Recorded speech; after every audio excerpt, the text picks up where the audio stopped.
Hello wonderful people, welcome back for another fresh and interesting video from this channel.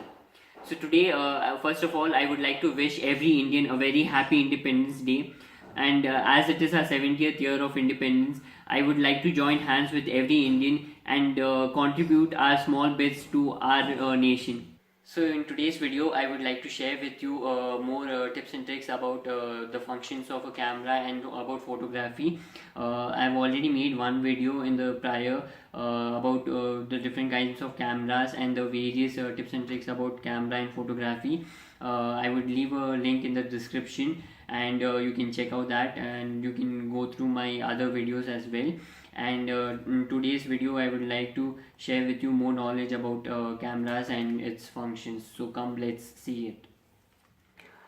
So here is the camera. So basically, as you can see, the on off button is here, and then you have the various kinds of modes here. That is the auto mode. Right now you can see the bar pointing at the auto mode, so basically it's at auto mode. Then you have the various kinds of mode, that is the non-flash mode, then you have the creative auto mode, then you have the portrait mode, then you have the landscape mode, then you have the close-up mode, then you have this sports mode, then you have the SEN, that is the scenery mode, then you have the manual mode, then you have the aperture priority mode, then you have the shutter priority mode, then you have the program mode. So basically majority of the beginners or people who are not aware about the camera and its features go with the auto mode generally, and then once they start to understand the various terminologies like shutter speed, the aperture priority, and the ISO, and then they slowly start shifting over to aperture priority, manual mode, and shutter speed priority, and programming mode.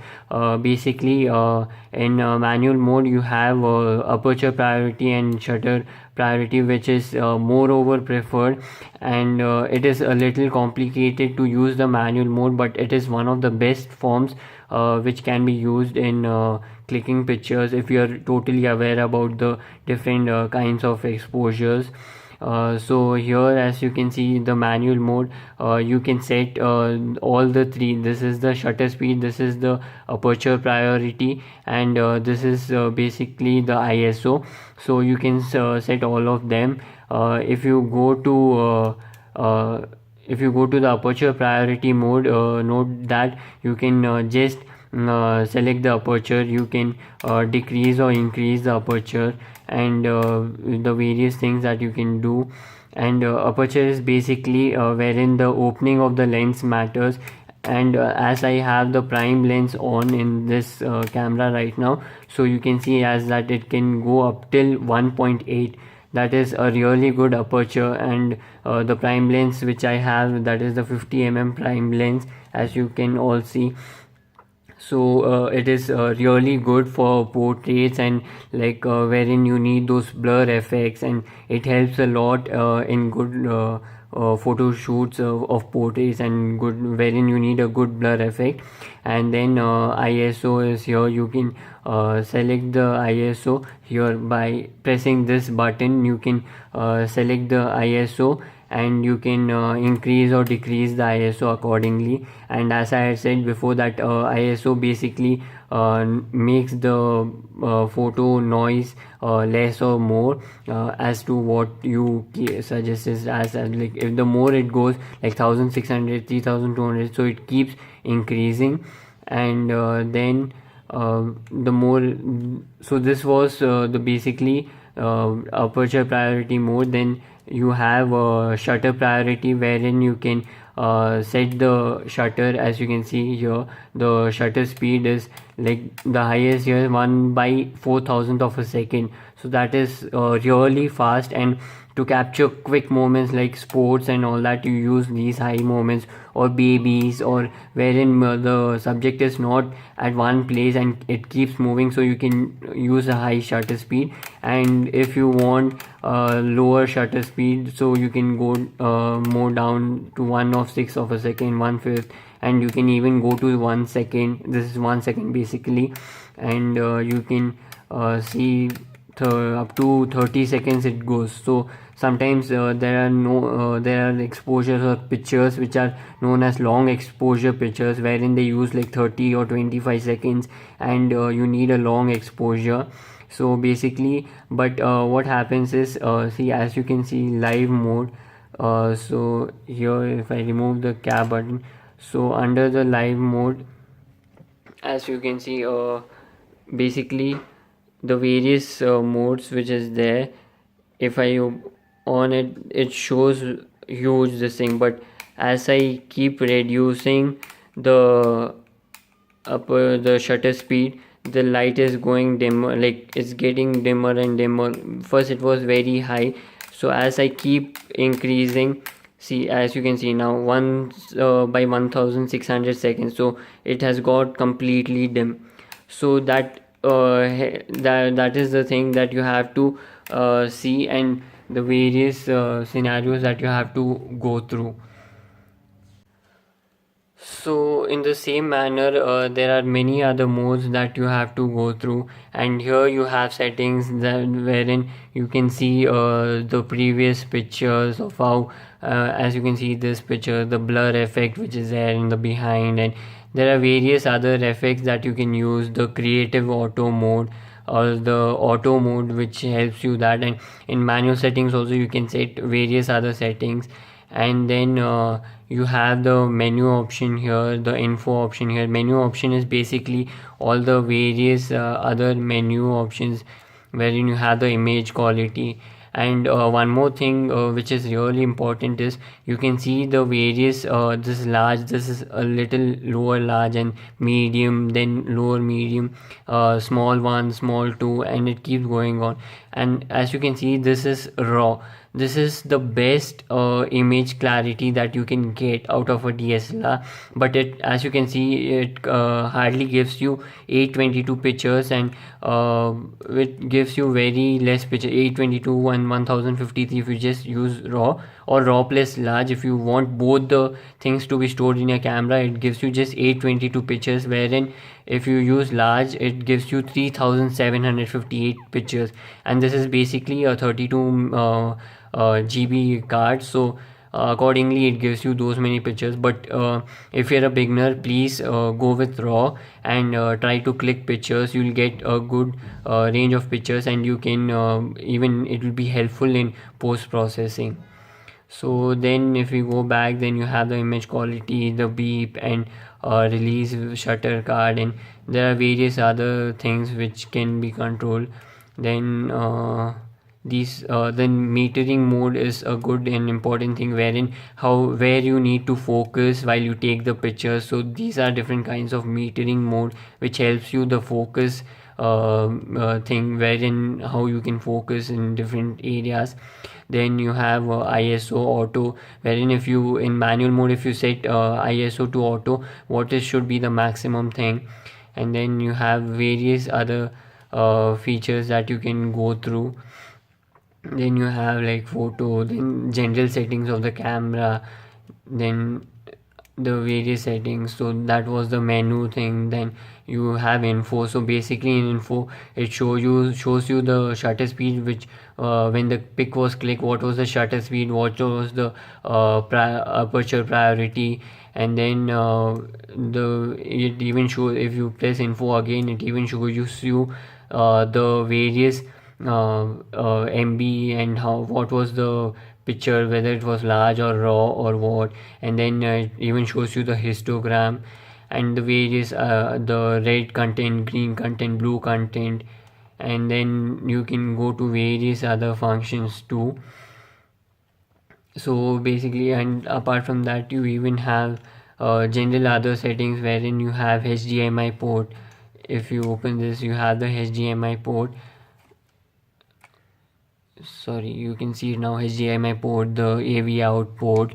Then you have the microphone port here, and like if you have a wired remote. And then this, as you can see, this is the lens. And to remove the lens, basically first note down that you have to switch off the camera. It is a better way to remove the lens. then you can press this button and move the lens and remove it in a better way. And as you can see, there is this red color and white color. So few lenses have this red color point, so you have to link it with this red thing, and then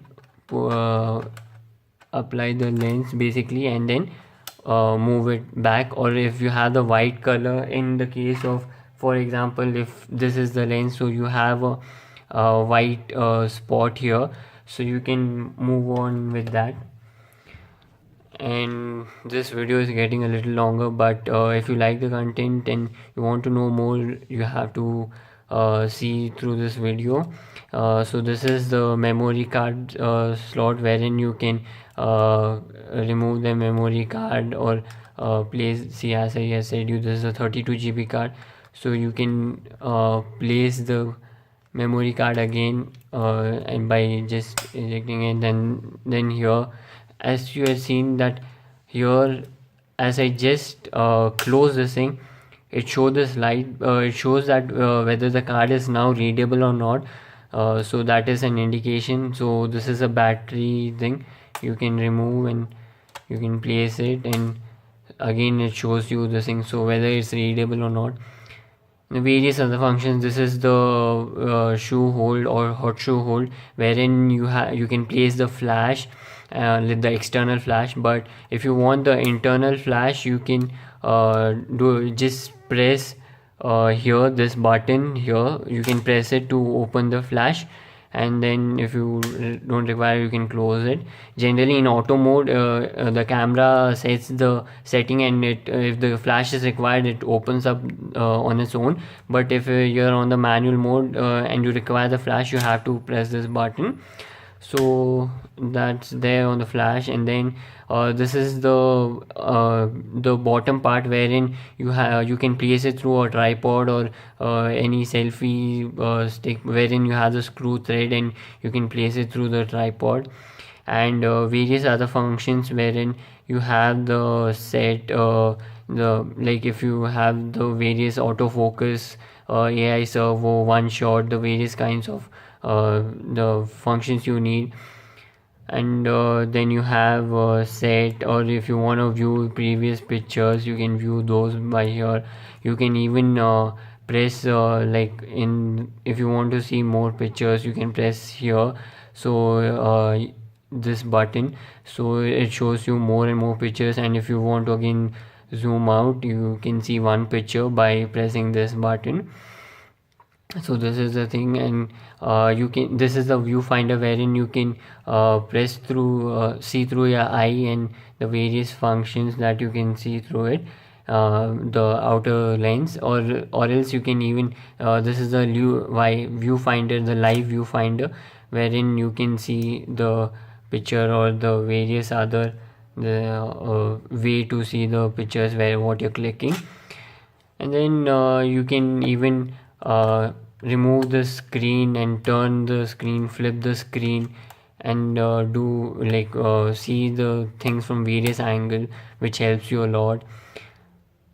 So that's it. And this is this scroller, what you have here, you can use it to move various, like 10 images at a time, so various images what is there.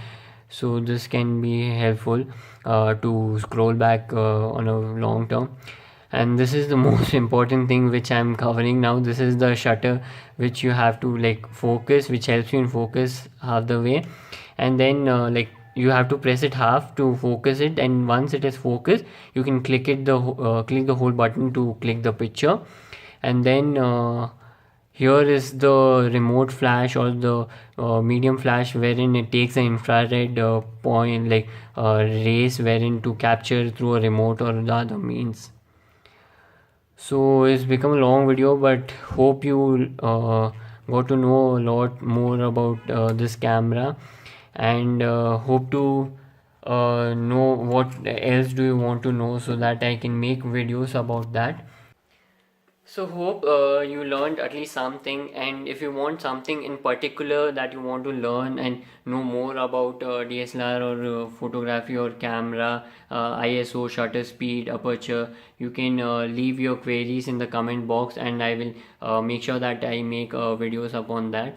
So thank you a lot for watching this video. I know this has become a little long video, but to cover topics it takes time, and to explain you in little deep, it takes time. So hope you like this video, and please like this video, share this video, and comment whatever queries are, or if you want any kind of particular videos. And please don't forget to subscribe to my channel AJ Creative AJ. Thank you.